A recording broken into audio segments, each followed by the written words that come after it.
Phoslock was an Australian business success story that was simply massive. In 2017, Australian investors began to pour money into Phoslock, absolutely entranced by its vision that it was going around the world and would be cleaning up polluted waterways with the use of its special technology. Now, nowhere bigger for the Phoslock story was China. Obviously a huge country with many polluted waterways. This was where Phoslock was going to make an absolute mozza. And so investors piled in. The share market price rose. The company was worth around $1 billion on paper at one point. But there was something behind the scenes that the market did not know about. Phoslock was not all that it seemed, and some very serious allegations about suspected corporate crime were brewing. What we've uncovered through the leak of thousands of Phoslock documents is a story of a company that, according to this evidence at least, was allegedly built on bribery, on accounting fraud, on other serious alleged corporate misconduct. But this is also a story about Australian investigators and regulators. There were many warning signs with Phoslock, warning signs that the board of Phoslock, its senior executives, may have missed, but also that the Australian Federal Police and Australia's corporate watchdog ASIC may have missed. In around mid-2020, some new managers came into Phoslock and they began to kick the tyres, and what they discovered seemingly horrified them. They called in the internal auditors, external auditors, and ultimately the Australian Federal Police were called in.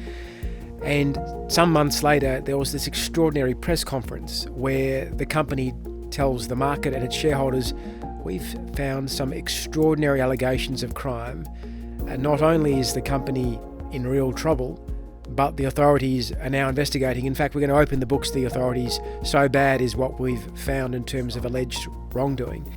As a result of our investigations, we believe that the products concerned were not produced at the factory and, in the main, were sourced from suppliers associated with a former non-executive director of the company.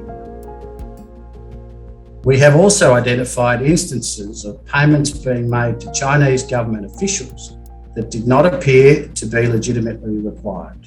In particular, we have identified a payment to a local government official apparently to allow wastewater to continue to be discharged into the drainage system. Our investigations are still ongoing, but we believe that such payments may have been made with the knowledge or approval of Australian-based managers. A further potential incident of fraudulent activity that we have identified involved a fatal traffic accident in which the driver of one of those vehicles was a person hired from an outsourced labour company.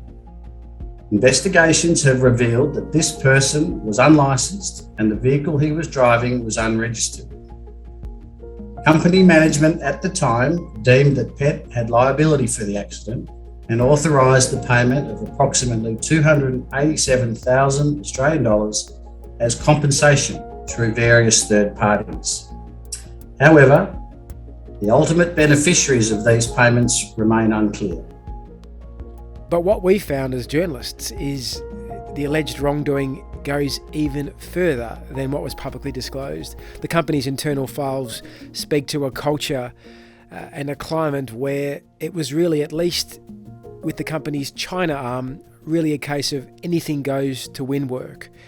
Be that alleged bribes, be that alleged accounting fraud, be that alleged handing out of share options in a way that may have involved corruption.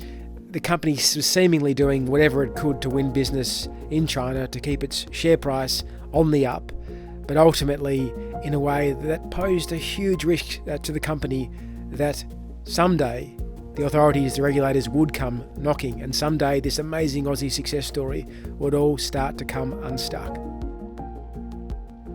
This story matters ultimately because it's not just a story about a potential company that has led to thousands of Australians losing their dough in terms of their investments. It's a story, a case study about the way alleged corporate crime is handled in Australia, because in this case, the alleged malfeasance, the alleged wrongdoing is so utterly serious, and there were so many warning signs. So not only do we ask what was the company doing, but we ask how on earth did this company get away with this alleged wrongdoing for such a long time?